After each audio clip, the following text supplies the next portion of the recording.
Oke, halo semuanya teman-teman, selamat pagi, sampai jumpa di channel saya Nahma 22.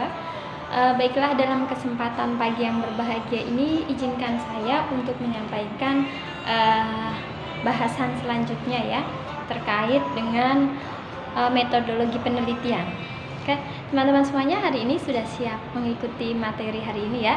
Sebenarnya sih lebih kepada home sharing saja ya, karena kita lebih bersifatnya santai, fleksibel, dan menyenangkan. Oke, salam sejahtera untuk kita semua. Teman-teman yang sudah setia di channel saya ucapkan terima kasih atas perhatian dan partisipasinya. Oke, pada kesempatan pagi hari ini saya akan mengajak teman-teman semua untuk berbagi tips bagaimana cara menyelesaikan tugas akhir ya. Karena di sini saya sudah menemukan beberapa trik, tips, dan salah satu strategi yang menarik. Fokus kali ini adalah kita pada penelitian kualitatif. Oke, teman-teman semuanya sudah pernah mendengar istilah kualitatif ya. Jadi kualitatif itu adalah salah satu metode penelitian yang berbasisnya narasi, deskriptif, di mana setiap yang perlu diselesaikan adalah pembahasannya berdasarkan deskripsinya atau berdasarkan uraian kata-katanya. Maka dari kualitatif ini kita lebih meminimalisir atau bahkan tidak membahas terkait dengan perhitungan statistik atau angka.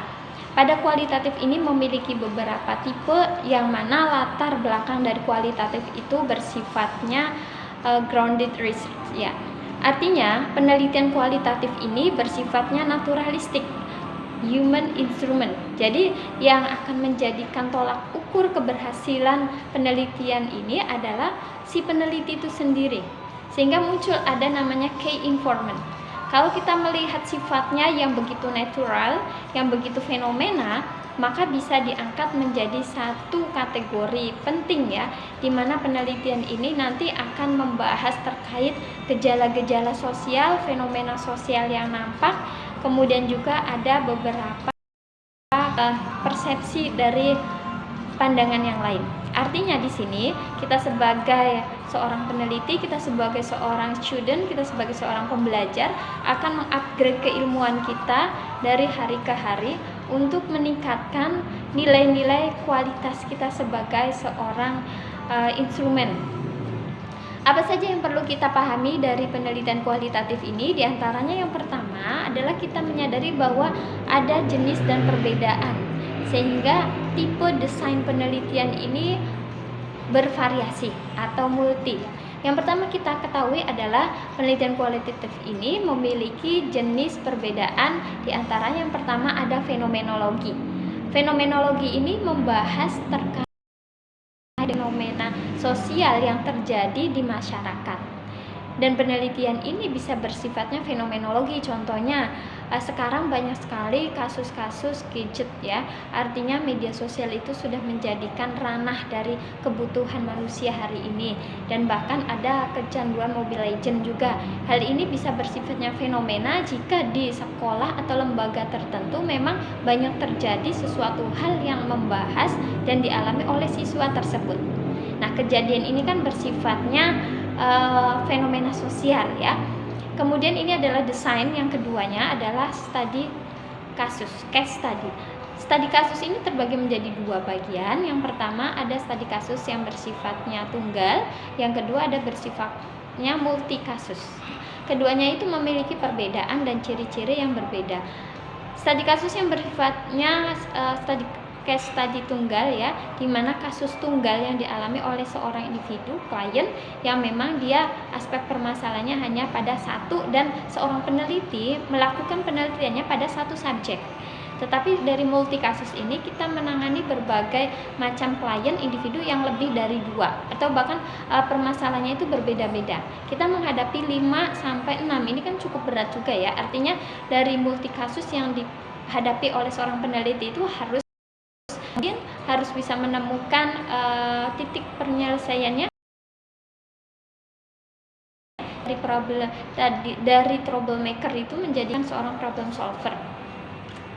Penelitian yang berbasis studi kasus ini membutuhkan waktu yang cukup lama karena kita harus menggali keilmuannya dulu, kita harus mendalami permasalahan yang terjadi sehingga si peneliti ini paham dari permasalahan yang dialami oleh siswa atau klien tersebut. Studi kasus ini kita punya settingan latar, seperti halnya kita harus bisa menentukan satu sasarannya sebagai objek dan subjeknya, kemudian waktu untuk penelitian ini berapa lama, kita akan membuat satu konsep itu jadwal penelitian dimulai dari pra-observasi, pra-penelitian sampai pada proses penyusunan skripsi atau karya tulis itu berakhir.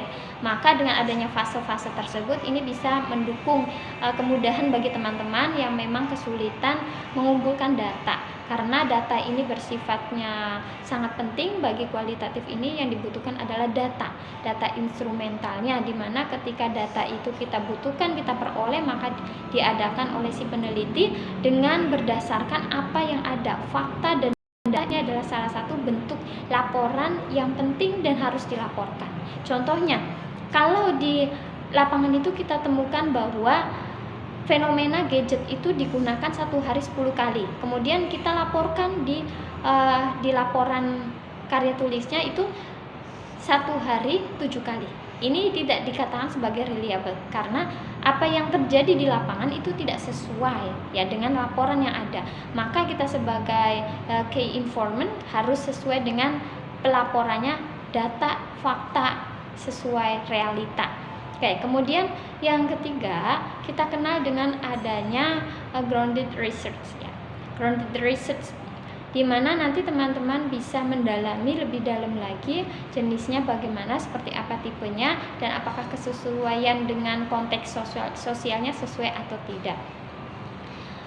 Komparasi ya, ini adalah salah satu perbandingan di mana kalau kita membandingkan satu kepada pemikiran tokoh yang lainnya ya, seperti hanya kita ambil konsepnya Piaget dengan konsepnya pemikiran Al-Ghazali misalkan ya, dari konsep pemikiran barat dengan pemikiran timur ya, kita akan padukan, kita akan mencari kesamaan dan perbedaannya. Kemudian berikutnya desain yang berikutnya itu ada library research atau studi pustaka, di mana studi pustaka ini teman-teman tidak perlu melakukan penelitian di lapangan, tetapi perlu menyiapkan data sesuai dengan yang dibutuhkan, boleh melalui e-jurnal, e-book atau buku-buku yang tersedia di perpustakaan atau yang sudah dipahami dan kita miliki ya. Library research ini lebih mengedepankan bagaimana caranya seorang peneliti melakukan suatu analisis terhadap manuskrip atau terhadap kajian teoritis yang memang sudah ada literaturnya. Maka kita akan melakukan analisis mendalam, dan di situ juga teman-teman ada bonus ya, artinya kita lebih fokus pada satu ruang, tidak ke ruang lain, tidak melakukan penelitian, tidak melakukan jadwal dengan objek dan subjek yang lainnya, tapi kita fokus saja pada apa yang harus kita cari materinya di situ ya, sesuai dengan kebutuhan. Oke, pada konsep dasar ini setelah teman-teman memahami bagaimana desainnya, maka nanti akan didukung dengan adanya suatu instrumen. Ini yang disebut sebagai persiapan ketika mau melakukan penelitian di lapangan. Instrumen ini akan bersifatnya lebih kualitatif jika teman-teman sudah menyadari sesuai dengan indikatornya, capaiannya. Indikator itu mencakup adanya bagaimana proses sikap sosial, kemudian variabel yang kalau memang variabel ini kan hanya terdapat pada penelitian kuantitatif, tetapi dari aspek yang perlu kita lakukan untuk membuat instrumen itu adalah salah satu indikatornya berupa pedoman ya, atau kriteria rubrik, di mana pedoman observasi, pedoman wawancara kita harus miliki terlebih dahulu sebelum kita melakukan penelitian ke lapangan. Jadi teman-teman di sini sudah menyiapkan, memahami bagaimana caranya melakukan instrumen yang bersifatnya wawancara terstruktur dan wawancara non terstruktur. Pedoman observasi ya, observasi ini kan suatu pengamatan yang kita lakukan, ada yang bersifatnya observasi partisipan dan ada bersifatnya observasi non partisipan. Keduanya itu merupakan salah satu fenomena yang harus dilakukan oleh seorang peneliti di lapangan. Fenomena observasi ini bisa dialami oleh seorang peneliti yang memang terjun secara langsung ya. Dikatakan partisipan jika peneliti itu terlibat dari awal sampai akhir dan setiap hari secara kontinuitas. Contohnya, ada seorang peneliti yang memang bekerja di tempat kerjanya dari pagi sampai pulang, dari hari Senin sampai hari Sabtu. Dan ini boleh dilakukan secara partisipatif. Tetapi kalau yang bersifatnya observasinya non partisipan, di situ kehadiran peneliti hanya sebatas mengamati, kemudian melakukan checklist sesuai dengan pedoman yang dimiliki, dan kunjungannya itu teratur, 1 minggu boleh 3 kali, atau dalam 1 kali kunjungan 1-3 jam, dan itu bersifatnya tidak kontinuitas, tidak setiap hari atau tidak rutin. Nah, ini dikatakan non partisipan karena schedule-nya teratur dan terarah ya. Artinya keterlibatannya terbatas. Kemudian untuk wawancara teman-teman boleh melakukan adanya pedoman terlebih dahulu, ditulis dulu skripnya, indikatornya dibuat, kemudian dilakukan adanya pedoman wawancara. Gunanya untuk apa? Ketika kita melakukan wawancara dengan informan atau dengan subjek primer maupun subjek sekunder, kita sudah punya pedomannya. Kita akan melakukan instrumen ini dilakukan secara mendalam untuk menggali kedalaman data itu, maka nanti kita akan menemukan yang namanya titik jenuh. Di mana titik jenuh ini jawaban yang disampaikan oleh si informan itu, subjek yang kita tanya itu ya, tidak ada perbedaan. Kita akan melakukannya berulang kali dengan tempat waktu, kemudian hari yang berbeda. Jadi tidak bisa dilakukan wawancara itu hanya 1 kali, selesai laporan berakhir. Bukan seperti itu. Tapi karena kita adalah menggali informasi yang sedalam mungkin, maka kita akan melakukan suatu data yang benar-benar kredibel dan valid ya. Itu harapannya. Dan nanti pada bagian teknik analisis data, teman-teman akan menemukan 3 bagian ya. 3 bagian itu diantaranya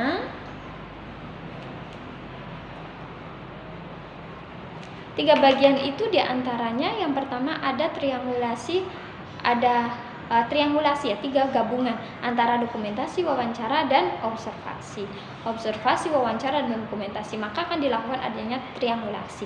Triangulasi juga dibagi menjadi beberapa bagian, ada triangulasi teknik, triangulasi sumber, kemudian ada triangulasi data, di mana perbedaan itu bisa teman-teman pilih sesuai dengan kebutuhannya.